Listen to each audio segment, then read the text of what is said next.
तो कहानी की शुरुआत में हम फ्रैंक नाम के एक आदमी को देखते हैं जो एक सिविल सर्वेंट के तौर पर काम करता था, लेकिन उसकी हेल्थ प्रॉब्लम्स के चलते वो हमेशा परेशानी में रहता था क्योंकि उसकी जिंदगी में उसकी देखभाल करने वाला कोई नहीं था। जहां अचानक एक दिन उसकी जिंदगी बदल जाती है जब उसे 4.5 मिलियन यूरोस की लॉटरी लगती है। वो उन पैसों का उपयोग कहां करे ये समझ नहीं आ रहा था, इसलिए एक दिन वो एक क्लब में आता है और वहां डैनियला नाम की एक बाजारू औरत को देखने लगता है।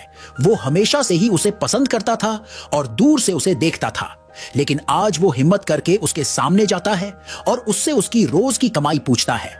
जहां फ्रैंक डैनियला को उसके साथ एक रात नहीं बल्कि 1 महीने के लिए रहने को कहता है, जिसके बदले वो उसे 1 लाख यूरो देगा। इतनी रकम डैनियला के लिए बहुत बड़ी थी, इसीलिए वो मान जाती है। लेकिन उसके साथ जाने से पहले वो उसके सामने कुछ कंडीशंस रखती है कि उसे किसी भी तरह का झगड़ा या मारपीट नहीं चाहिए। उसे कुछ पैसे एडवांस चाहिए और फ्रैंक को उसे इज्जत से रखना होगा। फ्रैंक उसकी सारी शर्तें मान जाता है और फिर वो उसे ले जाने लगता है। लेकिन जब वो फ्रैंक के अपार्टमेंट तक जा रहे थे तो सीढ़ियों में फ्रैंक की हालत खराब होने लगती है और वो गिर जाता है। दरअसल फ्रैंक एक दिल का मरीज था और डैनियला को देख के उसकी धड़कनें तेज हो गई। ये देख के डैनियला जल्दी से एक डॉक्टर को बुलाती है और जब वो फ्रैंक को चेक करता है तो झट से उसे पता चल जाता है कि उसे क्या हुआ है। डॉक्टर के जाने के बाद फ्रैंक और डैनियला वहां अकेले थे। डैनियला फ्रैंक के अपार्टमेंट को देखने लगती है जो उसे अपने घर जैसा ही लग रहा था। डैनियला इन सब चीजों से समझ गई थी कि उसे फ्रैंक की दिल की हालत का ध्यान रखना होगा और उन दोनों के बीच जो भी होगा वो धीरे धीरे और आराम से होगा।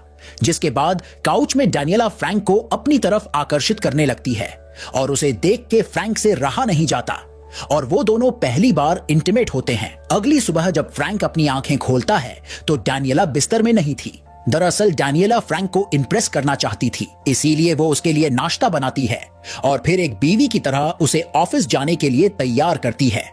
जहां डैनियला को पता था कि फ्रैंक के पास बहुत पैसा है, इसलिए वो उसे फिर आकर्षित करने लगती है और ऑफिस जाने से मना करती है। लेकिन यहाँ उन दोनों के बीच बहस हो जाती है जिसमें फिर फ्रैंक की तबीयत खराब होने लगती है।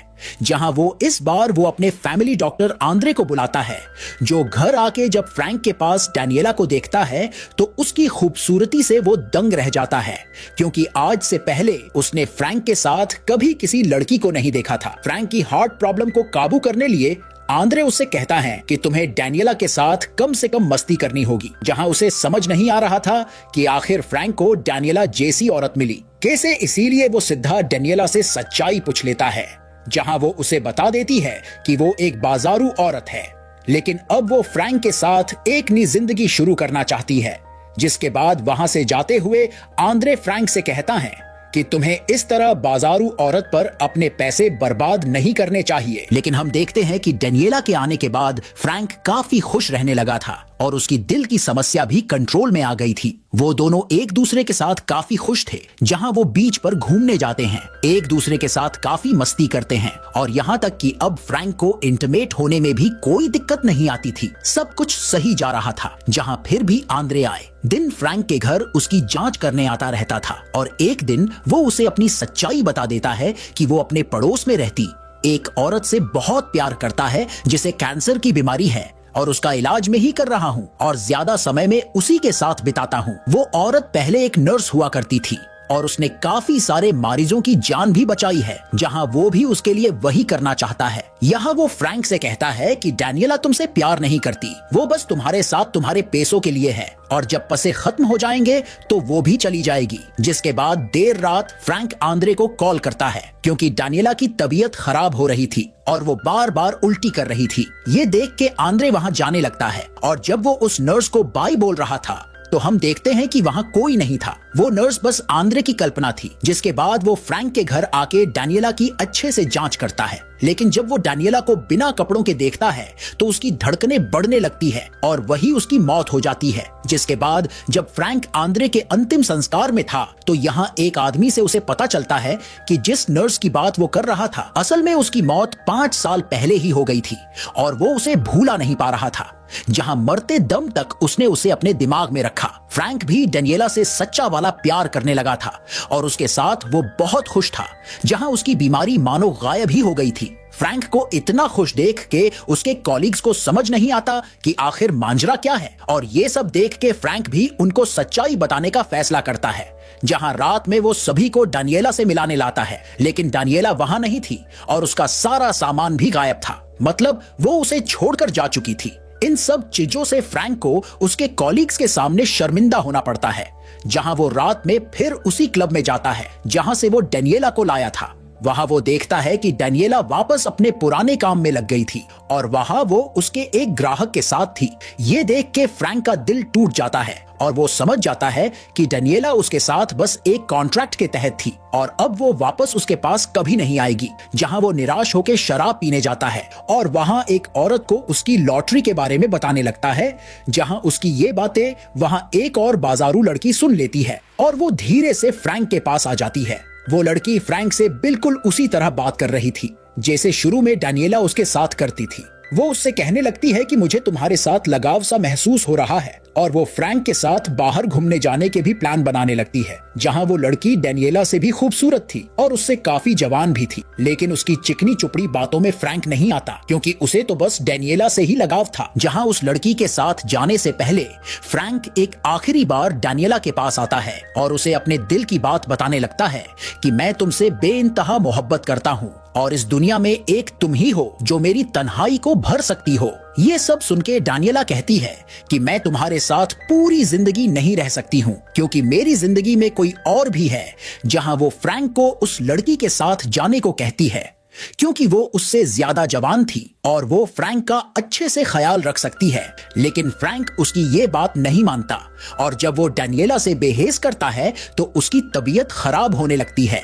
ये देख के डानिएला जल्दी से उस क्लब में एक डॉक्टर को बुलाती है जो फ्रैंक को चेक करता है। यहाँ हम डानिएला के पति को भी देखते हैं जो उस क्लब का मालिक था, और यहाँ डानिएला का पार्टनर फ्रैंक को धमकी देता है कि अगर तुम मेरी बीवी से दूर नहीं रहे तो वो उसे मार डालेगा। जिसके बाद डानिएला फ्रैंक को घर छोड़ने जाती है ताकि रास्ते में उसे कुछ हो ना जाए। घर आने के बाद वो दोनों एक बार फिर इंटीमेट होने लगते हैं, जहां डानिएला बहुत ज्यादा आवाज कर रही थी जिसके चलते उनके पड़ोस में रहती औरत को डिस्टर्ब हो रहा था। वो फ्रैंक का दरवाजा खटखटाती है और उनको थोड़ी कम आवाज करने को कहती है क्योंकि वो अपना काम नहीं कर पा रही थी। तभी डानिएला वहां आ जाती है और उस औरत पर गुस्सा करने लगती है। उसे देख के वो औरत फ्रैंक से कहती है कि वो तुमसे प्यार नहीं करती और जल्द ही तुम्हें छोड़कर चली जाएगी। ये बात फ्रैंक के दिमाग छप गई थी और जब वो डानिएला से सच्चाई पूछता है तो उसके पास इसका कोई जवाब नहीं था, लेकिन फिर भी वो उसे सच्चाई बता देती है कि हाँ, मैं तुमसे प्यार नहीं करती। लेकिन उसे उसका केयरिंग बिहेवियर काफी अच्छा लगता है। जहां फ्रैंक डानिएला को अपना बनाना चाहता था और उसके लिए उसे डानिएला के पति के साथ एक डील करनी होगी। उसके पति के पास डानिएला जैसी काफी सारी औरतें थीं, जिससे उसका क्लब आराम से चल सकता है। लेकिन वो डानिएला के जाने का झूठा गम बनाने लगता है। वो जानता था कि फ्रैंक को लॉटरी लगी है, जो बात उसे डानिएला ने ही बताई होगी, और हो सकता है कि वो दोनों मिलके फ्रैंक को लूटना चाहते हो। आखिर डानिएला जैसी औरतों को पैसों से ही मतलब होता है, जहां फ्रैंक ये बात जानता था। इसीलिए वो डानिएला को ना चुनते हुए अपने पैसों को चुनता है, और ये सुन के डानिएला को बहुत बुरा लगता है क्योंकि उसे लगा कि वो उससे प्यार करता था। जिसके बाद वो अपने पति के साथ जाने लगती है, लेकिन उसे उसके साथ बिल्कुल भी अच्छा नहीं लगता क्योंकि डानिएला को अब केयरिंग और प्यार की आदत पड़ गई थी जो उसका पति उसे नहीं देता था। इन सब चीजों से उनके रिश्ते में दरार आ जाती है और उनमें झगड़ा हो जाता है। जहां परेशान होके उसका पति डानिएला को फ्रैंक के पास जाने की परमिशन दे देता है। जिसके बाद जब डानिएला फ्रैंक के अपार्टमेंट तक आती है तो देखती है कि फ्रैंक उसकी पड़ोसन के साथ था। जहां डानिएला इस बात को नजरअंदाज कर देती है और कहती है कि मैं भी तुमसे प्यार करने लगी हूं और तुम्हारे साथ रहना चाहती हूं। जहां जब फ्रैंक उसे सच्चाई बताता है कि मेरी कोई लॉटरी नहीं लगी थी, तो ये सुन के भी डानिएला उसके साथ रहने को कहती है और वो दोनों इंटीमेट होते हैं। जिसके बाद एक दिन उन्होंने अपने घर एक पार्टी रखी थी जिसमें फ्रैंक के कॉलीग्स डानिएला को देख के दंग रह जाते हैं और उनको जलन होने लगती है। तभी उस पार्टी में डानिएला का पति भी आता है जो डानिएला को दूसरे मर्द के साथ देख के अच्छा महसूस नहीं करता।